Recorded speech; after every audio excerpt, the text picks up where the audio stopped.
ചോദിച്ചോട്ടെ? ഓ കേൾക്കാല്ലേ? ഓ സജിത, ആദ്യം ചോദിക്കാനുള്ളത് ചിലപ്പോൾ ചൈൽഡിഷ് ആയിരിക്കും, എന്നാലും എനിക്കറിയില്ല എന്താ യഥാർത്ഥ സ്നേഹം എന്ന് വെച്ചാൽ നമുക്ക് എങ്ങനെ അതിനെ പറയാൻ പറ്റും? വലിയൊരു ക്വസ്റ്റ്യൻ ആണ്. ആർക്കാ പറയാൻ പറ്റുന്നത്? ഈ സ്നേഹം എന്നുള്ളത് പലരും പലരും തമ്മിലുള്ള സ്നേഹമാണല്ലോ. അച്ഛനും മക്കളും തമ്മിലുള്ള ഉണ്ട്, സുഹൃത്തുക്കൾ തമ്മിലുള്ള സ്നേഹമുണ്ട്,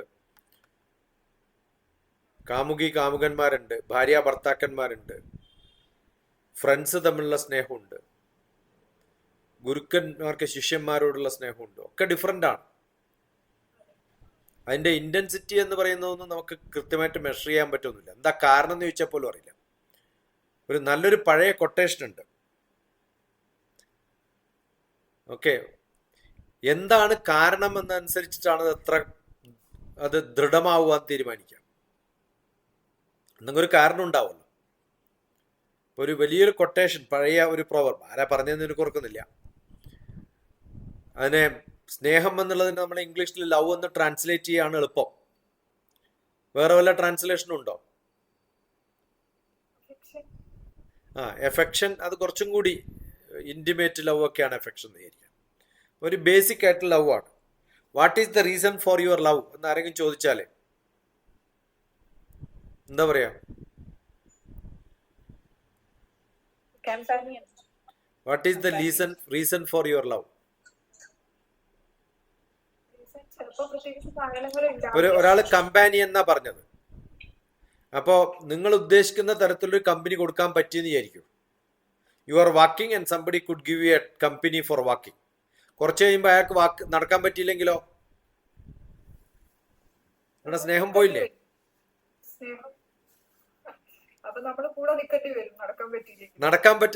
നടക്കുന്ന ആള് നടപ്പ് നിർത്തേണ്ടി വരും. അപ്പൊ അത് ദേഷ്യമായിട്ട് മാറുമല്ലേ ചെയ്യുക. കാരണം ഇയാൾക്ക് നടക്കാൻ കമ്പനി കിട്ടുമെന്ന് വിചാരിച്ചിട്ടാണ് ഞാൻ കൂടിയത് ഇയാളുടെ കൂടെ. അവസാനം എന്റെ നടപ്പും ഇല്ലാണ്ടാക്കി അയാൾക്ക് നടക്കാൻ പറ്റാണ്ടായി. അപ്പൊ companion is not the reason actually. then it is not love, that will be not lost, after some time it will be lost. Love ഉണ്ടാവില്ല പിന്നെ. അപ്പൊ the reason for love അടുത്ത ആരെങ്കിലും വേറെ എന്തെങ്കിലും പറഞ്ഞു?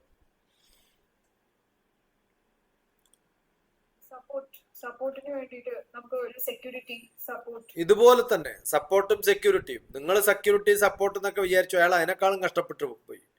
പിന്നെ അയാളെ താങ്ങി നടക്കണ്ടേ? ആലോചിച്ച് നോക്ക്. നിങ്ങൾക്കൊക്കെ ശരിക്കും സ്നേഹമുണ്ടോ എന്ന് അറിയട്ടെ.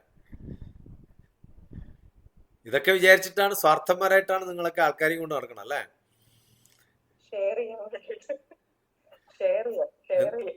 എന്തെങ്കിലും ഉണ്ടെങ്കിലല്ലേ ഷെയർ ചെയ്യുള്ളൂ.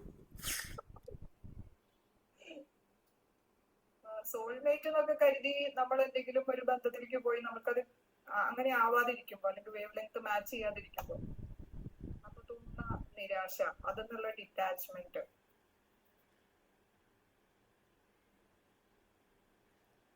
അതിനെയൊക്കെ എങ്ങനെ നമ്മൾ മറികടക്കണം എന്നുള്ളത് സാധാരണഗതിയിൽ എന്റെ ഗുരു എന്നോട് പറഞ്ഞിട്ടുള്ളത്, ആൾക്കാർ തമ്മിലുള്ള സ്നേഹം 5 തരത്തിലുള്ള മാച്ചിങ് ആണ്. ഒരാളെ കാണുമ്പോൾ ഇഷ്ടപ്പെടുന്ന ഒരു സ്നേഹമുണ്ട്, അതാണ് ഫിസിക്കൽ.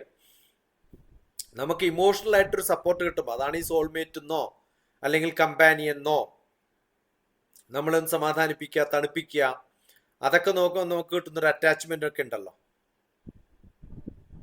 അത് ഇമോഷണൽ ആണ്. മറ്റൊന്ന് ഇന്റലക്ച്വൽ ആണ്. ഒരാൾ ഹൈലി ബ്രില്യൻ്റ് ആണ്, അയാളുടെ ഒരു സ്നേഹം തോന്നാൻ നമുക്ക് കുട്ടികൾക്ക് മാഷന്മാരോടൊക്കെ ഉള്ള സ്നേഹം എന്തുകൊണ്ടാ? അയാൾ ചിലപ്പോൾ വളരെ സ്ട്രിക്റ്റ് ആയിരിക്കും, പക്ഷെ ഹൈലി ഇന്റലക്ച്വൽ ആണ്. So let me start loving him for that. നമുക്ക് വലിയ പ്രസിദ്ധന്മാരായിട്ടുള്ള ആൾക്കാരോടൊക്കെ സ്നേഹം തോന്നും. അമിതാഭ് ബച്ചനോട് നമുക്കൊക്കെ ഇഷ്ടമാണ്, സ്നേഹമാണ്. മഹാത്മാഗാന്ധിയോട് സ്നേഹമാണ്. എന്താ, നമ്മളോട് ഇമോഷണലി വല്ല അറ്റാച്ച്മെന്റും കാണിച്ചിട്ടാണോ? അല്ല. അയാളെ കാണാൻ ഭംഗിയുള്ളതുകൊണ്ടാണോ? അല്ല. അത് ഒരു സോഷ്യൽ ആക്സെപ്റ്റൻസ് ആണ്. നമ്മളാരെ ഇഷ്ടപ്പെടുന്നു, നമുക്കൊരു എഫെക്ഷൻ ഉണ്ടാവുന്നു, സ്നേഹം ഉണ്ടാവുന്നു, ലവ് ഉണ്ടാവുന്നു, അവരോട് അവരെ കാണണം തോന്നുന്നു. അതൊരു സോഷ്യൽ ആക്സെപ്റ്റൻസ് ഉള്ള വ്യക്തി ആയതുകൊണ്ടാണ്. ഓക്കെ, കരിഷ്മ കോഷ്യൻ എന്നൊക്കെ പറയില്ലേ, അതുകൊണ്ടാണ്. ശങ്കരാചാര്യരോട് നമുക്ക് സ്നേഹമുള്ള ഇതൊന്നും ഉള്ളതുകൊണ്ടൊന്നുമല്ല, ഹൈലി സ്പിരിച്വൽ ആയതുകൊണ്ടാണ്. ഇപ്പൊ ഏതെങ്കിലും 5 fold physical, emotional, intellectual, social, spiritual ആണ് എല്ലാത്തിൻ്റെയും പ്രാധാന്യം. പക്ഷെ ഇതൊന്നും ഇല്ലെങ്കിലും, അല്ലെങ്കിൽ ഇതൊക്കെ കുറച്ച് കുറച്ചേ ഉള്ളൂവെങ്കിലും, നമ്മൾ ഒരാളെ വല്ലാതെ സ്നേഹിക്കുന്നതിന് ഒറ്റ കാരണമേ ഉള്ളൂ, and that is love. Love have no reasons. നമ്മൾ എന്തെങ്കിലും റീസൺ അറ്റാച്ച് ചെയ്യുമ്പോഴാണ് ഇത് പെട്ടുപോവുക. അത് ഒരു ഭാഗത്ത് ഒരാളെ സ്നേഹിക്കുന്നത്, I love somebody because they just love me, that's it.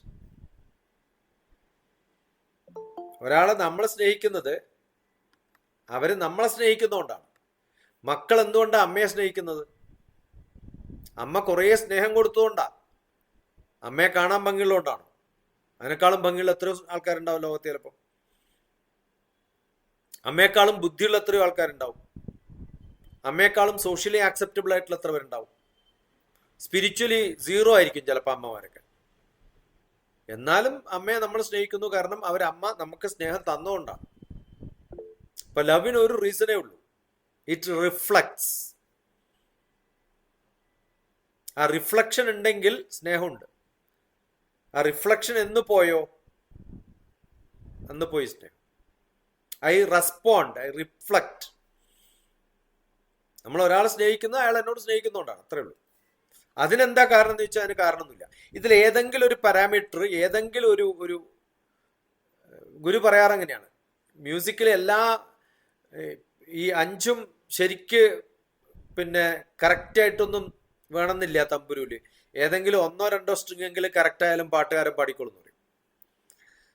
അതുപോലെയാണ്.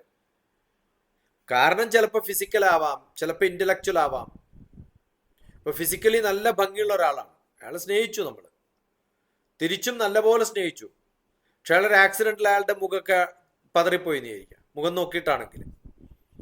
അല്ലെങ്കിൽ ശരീരത്തിന്റെ ഏതെങ്കിലും ഭാഗം കണ്ട് ഇഷ്ടപ്പെട്ടിട്ടാണ് ആ ഭാഗത്ത് ക്യാൻസർ വന്ന് കട്ട് ചെയ്ത് കളയേണ്ടി വന്നു. തീർന്നില്ലേ? പിന്നെ അവിടെ സ്നേഹം തീർന്നോ? ഇല്ല. അപ്പോഴും സ്നേഹിക്കുമ്പോഴാണ്. എന്താ കാരണം എന്ന് ചോദിച്ചാൽ, ബിക്കോസ് കുറച്ചു കാലം എനിക്ക് സ്നേഹം ഉണ്ടായിരുന്നു, അയാൾ എന്നെ സ്നേഹിച്ചിരുന്നു, ഞാൻ അവരെ സ്നേഹിച്ചിരുന്നു, തിരിച്ചെനിക്കത് വിടാൻ പറ്റാത്തൊരു സ്നേഹമായി മാറുന്നു എന്നുള്ളതാണ്. ഇതാണ് റീസൺ. ഇതാണോ എന്ന് ചോദിച്ചാൽ ഇതാണ് എനിക്കിപ്പോ തോന്നുന്നതെന്ന് പറയാൻ പറ്റും. മനസ്സിലാവുന്നുണ്ട്.